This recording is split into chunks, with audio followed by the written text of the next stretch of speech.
हायकोर्टाच्या निर्णयानंतर कांजूर डम्पिंग हटाव मोहिमेला बळ मिळालेलं आहे। यासाठी स्थानिकांकडून वेगवेगळे आंदोलन सुरू होते। यातच आता परिसरामधील डॉक्टरांनी या आंदोलनाला पाठिंबा दिलाय। डम्पिंग ग्राउंडमुळे गेल्या काही वर्षांपासून लोकांमध्ये विविध आजार बळावत आहेत। याबाबत कांजूर विक्रोळी भांडूप परिसरातल्या डॉक्टरांनी आजाराबाबतची वस्तुस्थिती लेखी स्वरूपात सरकारला दिली आहे। यापैकी काही डॉक्टरांशी संवाद साधलेला आहे आमचे प्रतिनिधी अक्षय कुडकेलवार यांनी।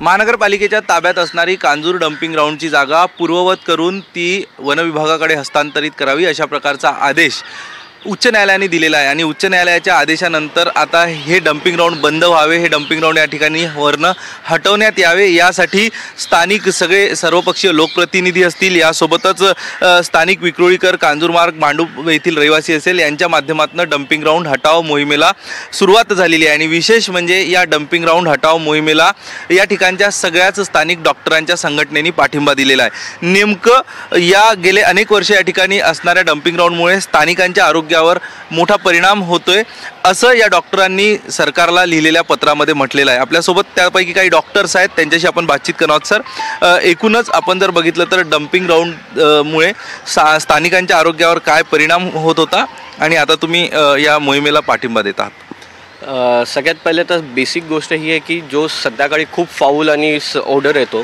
तो एवढा हॉरिबल आहे की ब्रीदिंगला प्रॉब्लेम होतो। नॉर्मली तुम्ही इझी ब्रीथ नाही करू शकत। त्याच्यामुळे मला वाटतं रिकरंट रेस्पिरेटरीचे आमचे पेशंट्स बरेच वाढलेले आहे, स्किनचे पेशंट्स वाढले आहे। आणि मला वाटतं ह्याचा कुठे ना कुठे इम्पॅक्ट होतं की जेव्हा मस्किटो खूप जास्त येतात आणि त्याच्यामुळे मग डेंग्यू मलेरियाचे साथ पण विक्रोळीमध्ये खूप तुम्हाला बघायला भेटते सीझनल वाईज।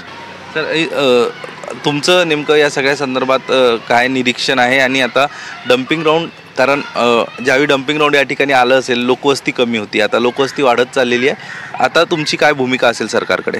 सरकारकडे भूमिका एवढीच की जर सरकारच्या न्यायालयाने एक निर्णय दिलेला आहे आणि ते हटवण्याचे सांगितलेले आहे, तर हवेची गुणवत्ता ही कमी होत चाललेली आहे। त्याचबरोबर श्वसनाचे आजार इथे वाढत चाललेले आहेत। आज गेली 20 वर्ष मी इथे दवाखाना चालवतो आहे, तर प्राकर्षाने असं बघितलं गेलेलं आहे की रेस्पिरेटरी डिझिजेस इकडच्या क्षेत्रामध्ये जरा जास्त प्रमाणात वाढत चाललेले आहेत।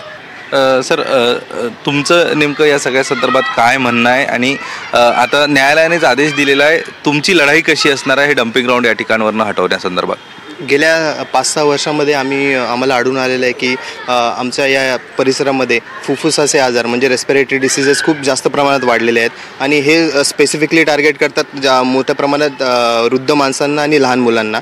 तर त्यामुळे पुढे जाऊन पेशंट्सला अस्थमा, COPD असे मेजर आजार होण्याची शक्यता खूप जास्त असते। याला असलेला विरोध, याबद्दल आता महानगरपालिका काय आणि किती लवकर निर्णय घेतं हे बघणंही तितकंच महत्त्वाचं असणार आहे। कॅमेरा पर्सन अरविंद मोरेसह अक्षय कुडकेलवार, NDTV मराठी, मुंबई।